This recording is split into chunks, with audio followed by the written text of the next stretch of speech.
Hey, what's up guys? In this video we're talking top 10 questions that I get asked as a landscape photographer coming up.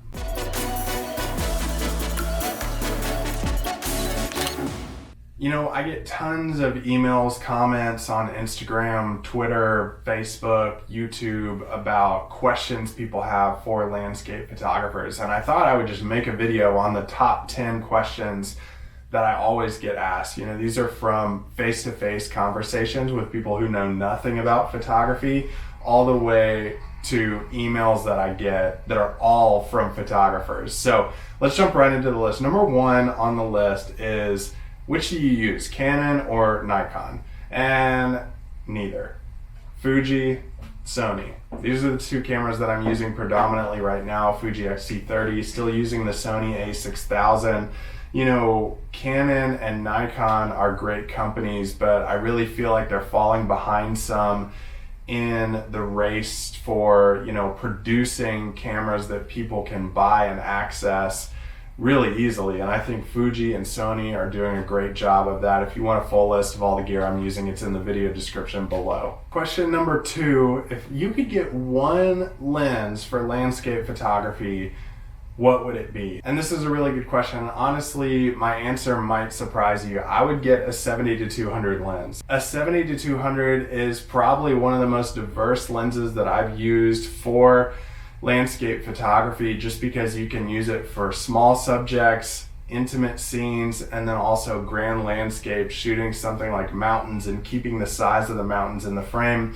So that would be my answer, a 70-200 f4 lens. Question number three is, how do I take better photos? And this is such a generic question, but my answer is always composition. And it's not the answer of like leading lines or rule of thirds or different things like that. You know, those are like cop-out answers, I feel. My answer for composition and how to take better compositions is, what is the subject of your photograph and what is cluttering your image? Take another shot, reduce the clutter, frame up your subject a little bit better. Do that like 2, 3, 4, 5 times, and ultimately you're going to produce a better image that does tend to use leading lines and rule of thirds, composition guidelines, but you'll ultimately end up with a more direct and more well-constructed photograph doing things that way. And it'll also help you create a good photographic vision where you ultimately see the image before you actually set up your camera. Question number four, what camera do vloggers use? Literally any camera that I have. Cell phone, you're watching on a DJI Osmo Pocket, which has been my go-to from right now. I did shatter the screen though, so I may need to get a new one. Sony a6000, I've used my Fuji several times. This is a video beast for that nice B-roll content. Literally any camera I can get my hands on to do the shot, a GoPro, is gonna be what's gonna do it for you. Now, you may be thinking, well, I wanna start a vlog, but I don't really have a good vlogging camera. Literally use your phone. This camera in phones is like more powerful than the camera that I started out with when I started in film. You have the tools at your disposal. You just have to stop making excuses and start using them. Question number five, what is manual mode and do I have to use it? Do I have to learn it? Short answer is you probably should. You know, manual mode gives you full control over each of the lighting settings that you can use to balance light and create a good image. That shutter speed, aperture, and ISO. Using those together, it helps you dominate an image and have full control over the light coming into your camera. But you don't necessarily have to use it. If it's not fun for you as a landscape photographer, use something like aperture priority or shutter priority. I don't know, use the standard picture taking mode. Landscape photography is supposed to be fun. If manual mode's not fun for you, if you don't like the learning process, just don't use it. Cameras are so powerful, you don't necessarily have to use manual mode to get the great shot. So I always tell people, I use manual mode just because I want full control over my camera, but if you don't like it, don't use it. Kind of piggybacking off that, question number six, what settings do you use for each photo? Now, this is a very difficult question because every photograph requires different settings. No light is going to be exactly the same, so my settings are constantly adjusting and changing. But here's what I always tell people. Don't ask what settings, ask why you use those settings, because the setting value or the number associated with that setting, say like a 1/125th shutter speed, f14 ISO 100, isn't going to apply to every single photo. So if you ask me what I use for a sunset and I give you those numbers, you're going to put in the same numbers and use them for a sunset. Probably not going to look as good as what I used, just because the lighting is different. It's nothing I did as a photographer, it's just the lighting. So don't ask what settings, ask why you use those settings, because you're probably going to get an answer that's going to help you a little bit better figure out why you need to use longer shutter speeds versus faster ones, wide apertures versus small ones, and a larger ISO versus an ISO of 100. So don't ask what, ask why. Question number 7, what gear do I need to produce great images? And that's a great question, but it's kind of a cliche answer that I give. The one that you already have, the camera you have, the lenses you have. If you don't have a camera or lenses, try a point and shoot first. See if you really love photography, then invest in a smaller packaged camera like an A6000 that comes with like a wide angle lens that adjusts to like 35 millimeters or 50 millimeters. And then you also get a zoom lens, like this one's a 50 to 140 lens that you can use. But use those cheaper cameras. Don't fully invest in something unless you're really committed to tackling it and learning it completely, or you're going to get overwhelmed. So what I always tell people is, when I started out in landscape photography, I started writing for a very well-traveled blog of a photographer named Ian Plant. And I was writing and astonished that I was doing so because I was using a Canon Rebel T2i with 2 kit lenses.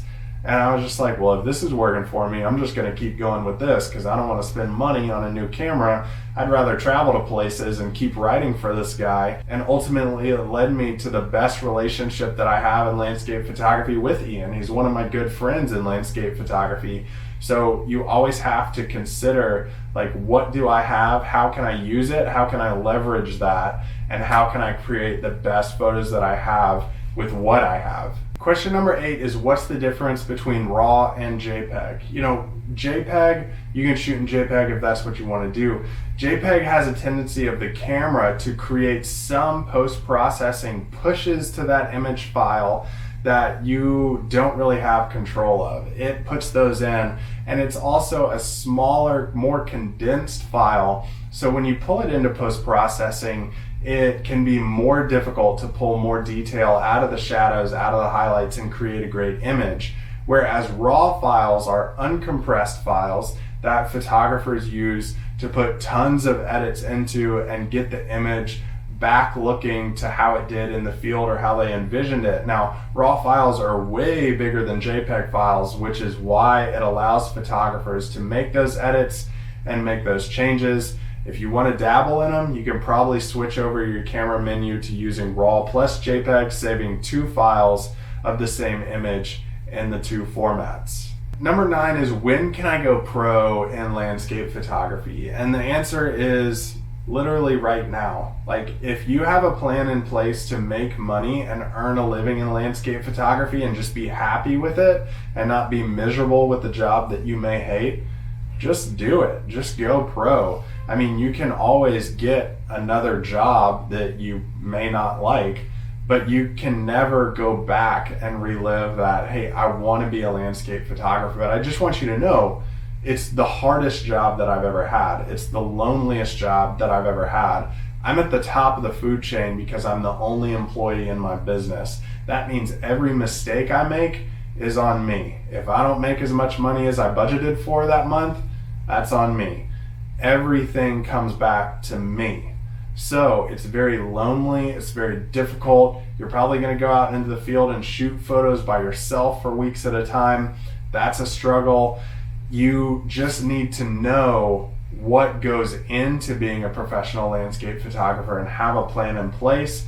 I worked up my business on the side for 5 years until I ultimately quit my day job and went full time.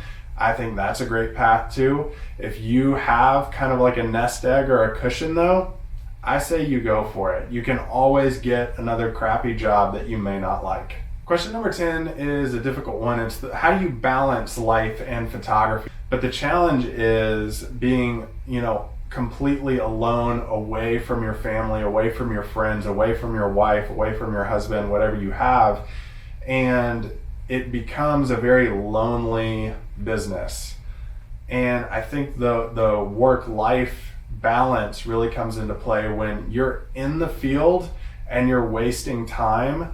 You're being selfish, because that time away from your family is something that you're never going to get back. You might as well bust it while you're in the field and the time away and produce as much content as you can, work as hard as you can, so that when you get home, you can be home 100%. I also tell people, really dive deep into locations that are within a 3-hour drive around you, so that you can only use up a day of shooting instead of going out somewhere for a week. You can be away for one day, be back for dinner that night, crush the time with your family, crush your photo life.